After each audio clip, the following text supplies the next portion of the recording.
la maxime suprême de l'autocrate, l'irresponsabilité et la victimisation. Un autocrate, c'est un dictateur. Un dictateur, c'est quelqu'un qui prend le pouvoir et qui fait ce qu'il veut, qui n'écoute personne. Et en général, qui fait toujours des mauvaises choses. Maintenant, chez les dictateurs, là, il y a deux comportements qu'ils ont. Tout le mal qu'ils font aux gens, là, quand on leur demande, mais pourquoi tu fais tout ce mal-là? Il dit, ah, c'est pas moi, hein. Celui qui a été victime, là, c'est lui-même son comportement qui a fait qu'il est devenu victime, sinon c'est pas moi. Si tu as vu que j'ai demandé qu'on a qu'à tuer ce monsieur-là, c'est parce que lui-même, là, c'est lui-même qui voulait qu'on a qu'à le tuer. Donc c'est lui-même sa propre faute. Et c'est pas moi. L'irresponsabilité.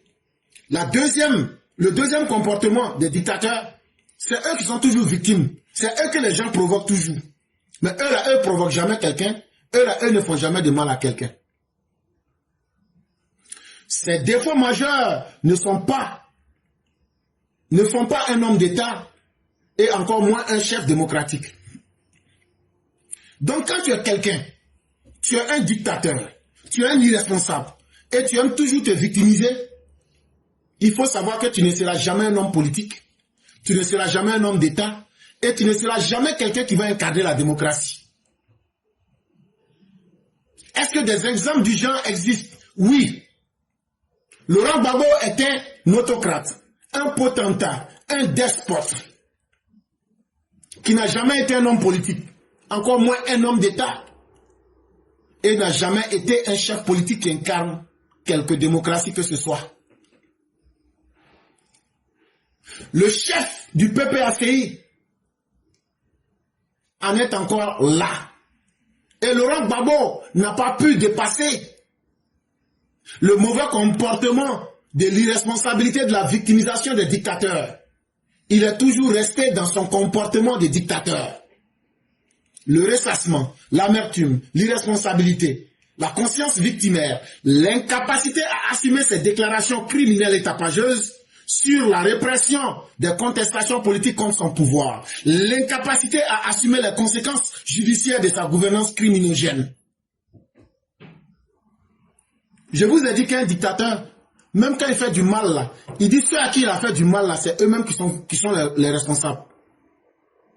Et c'est lui qui est toujours la victime. Regardez Laurent Gbagbo. Il est encore bloqué en 2010. Il est encore congelé dans ses haines. Il est encore congelé dans son irresponsabilité. Quand on lui demande, c'est lui qui est victime. Lui n'a rien fait. Lui n'a rien fait parce qu'il n'a pas envie d'assurer les déclarations criminelles et tapageuses qu'il a tenues en disant de mater le peuple.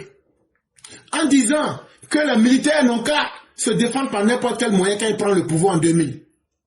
Il ne veut pas accepter que c'est sous son pouvoir qu'il y a eu le charnier de Yopougon. Il ne veut pas accepter que c'est sous son pouvoir que sa femme a encouragé le viol des autres femmes. Il ne veut pas accepter. Et même, sa femme va avec Laurent Gbagbo dire que c'est parce que les femmes ont aimé qu'on les viole, donc c'est elles qui sont responsables de leur propre viol. Les charniers que Laurent Gbagbo va faire, non, ceux qui étaient des victimes, c'est parce qu'eux-mêmes cherchaient à mourir. Laurent Gbagbo ne veut pas assumer ces déclarations violentes, tapageuses, ces déclarations de contestataire et de quelqu'un de répressif. Lorsque les gens sortaient pour marcher et qu'ils donnaient l'ordre d'abattre ces gens comme au plateau en mars 2004 ou bien 2009, je n'en sais plus. Laurent Gbagbo ne veut pas aussi assumer les conséquences de sa propre gouvernance criminogène. Une gouvernance qui a été remplie de crimes humains. Voilà bien la description d'un autocrate. Un irresponsable et quelqu'un qui joue toujours les victimes. Ce combat autocratique d'arrière-garde est voué à l'échec et ne modifiera guère sa condamnation politique sans appel prononcé par la majorité des Ivoiriens depuis décembre 2010. Mais que Laurent Gbagbo accepte, qui n'accepte pas? Les Ivoiriens ont vomi Laurent Gbagbo et l'ont désavoué quand ils ont voté pour dire on ne veut plus de toi. C'est une manière de dire on ne veut plus d'un criminel qui ne s'assume pas. On ne veut plus d'un violent qui ne peut pas être capable d'accepter qu'il a été mauvais. Et donc de cette même manière-là, Laurent Gbagbo peut pleurnicher, Laurent Gbagbo peut crier, Laurent Gbagbo peut même se rouler à terre. Ça ne va pas changer le verdict de l'histoire. L'histoire retiendra qu'il était au pouvoir, il s'est mal comporté, lui il était un criminel, un assoiffé de sang, un pouvoir mortifère, un pouvoir morbide, un pouvoir d'irresponsable. Et les Ivoiriens l'ont vaincu à travers les urnes en lui disant: tu es la représentation et l'incarnation de l'échec et nous ne pouvons plus faire avec toi, Laurent Gbagbo. Et les Ivoiriens lui ont dit: Laurent Gbagbo, nous en avons marre de toi. Les Ivoiriens lui ont dit: Laurent Gbagbo, tu en as fait suffisamment et nous ne pouvons plus te supporter. Laurent Gbagbo, ce que tu nous as montré, ça nous a suffi.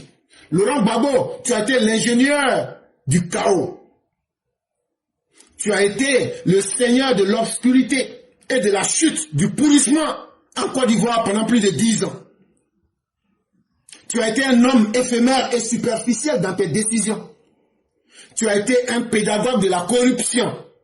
Tu as été un maître de la déchéance. Tu as été celui-là même qui a été le vecteur de comportements toxiques et le bureaucrate de la calamité en Côte d'Ivoire. Et nous ne pouvons plus t'accepter. On t'a voté et on a voté Alassane Ouattara pour t'éliminer. C'est ce qui fait mal à Laurent Gbagbo. Et Laurent Gbagbo veut encore se venger contre les Ivoiriens. Sa politique irrationnelle de boycott électoral n'est-elle pas la marque distinctive d'un acteur qui en est resté à la mentalité rétrograde du régime autocratique de contrôle du peuple, du chef irresponsable qui n'a jamais rien compris au régime de la souveraineté du peuple, à la démocratie en sa définition substantielle? Pour Laurent Gbagbo, il n'est pas possible de comprendre ce que c'est que la démocratie. La démocratie qui pourrait se définir comme la capacité du peuple à se donner les dirigeants qu'il souhaite. Pour Laurent Gbagbo, quand le peuple fait cela, le peuple l'a trahi. Et quand le peuple l'a trahi, il ne cherche pas à comprendre pourquoi le peuple l'a trahi. Il ne cherche pas à comprendre que le peuple est en train de lui dire qu'il a été irresponsable. Il ne cherche pas à comprendre que le peuple est en train de lui dire que c'est parce qu'il vit dans une mentalité rétrograde que le peuple ne veut plus de lui et que de cette mentalité rétrograde, il est incapable de répondre aux besoins des Ivoiriens. Mais Laurent Gbagbo estime donc que lui, il est victime d'un peuple qui ne veut pas le supporter. Parce que Laurent Gbagbo veut que le peuple le supporte dans ses mauvaises actions contre lui-même. Contre le peuple n'a qu'à supporter Gbagbo contre le peuple lui-même. Là, comme ça, lui, Laurent Gbagbo sera content. Bon, c'est comme ça que les dictateurs réagissent. Les dictateurs s'en foutent de l'intérêt du peuple. Les dictateurs ne regardent que leurs intérêts et leurs désirs. Et c'est dans ça que Laurent Gbagbo est. Tout laisse donc penser que son message désespéré aux Ivoiriens laissera ces derniers de marbre, comme en atteste l'ultra-minorité électorale de son parti et de l'inexistence de cette formation au Parlement ivoirien. Et donc quand Laurent Gbagbo fait des déclarations, mais il écrit des lettres à n'en point finir, ça étonne les Ivoiriens. Parce que nous sommes des contemporains, parce que nous vivons et nous voyons la réalité. On se demande de quelle Côte d'Ivoire il parle. Et c'est à quel Ivoirien il parle? Parle-t-il de la minorité électorale qu'il a, qui allait le sanctionner avec une quasi-inexistence au Parlement ivoirien? En tout cas, ce n'est pas aux Ivoiriens qu'il parle et ce n'est pas avec les Ivoiriens qu'il parle. Mais c'est d'abord à lui-même qu'il parle. Parce que lui qui ne sait pas écouter les Ivoiriens ne peut pas demander que les Ivoiriens l'écoutent. Épris de liberté et de développement, éclairés et assagis par l'histoire, les Ivoiriens aspirent à la démocratie substantielle et n'entendent guère, me semble-t-il, revenir à l'autocratie et aux diverses formes de dictature. À la vérité, après 10 ans de gestion, 15 ans de gestion du président Alassane Ouattara, les Ivoiriens ont pris goût à ce que l'on appelle la démocratie. Ils ont connu ce qu'on appelle la liberté. Ils ont été éclairés par l'histoire. Ils savent aujourd'hui qui est le bon et qui est le mauvais. Aujourd'hui, quand on fait sortir le passé de Laurent Gbagbo, les gens sont étonnés et disent, mais c'est tout cela qu'on nous avait caché. Les Ivoiriens savent aujourd'hui c'est quoi la démocratie en vérité. Parce que un gouvernement qui dit, nous ferons tout pour qu'on ait des élections, pour que le peuple puisse s'exprimer, les Ivoiriens savent aujourd'hui quel choix ils doivent faire. Et les Ivoiriens ne sont plus prêts à venir se livrer à un dictateur, à un autocrate subversif qui va encore mettre leur vie dans la boue.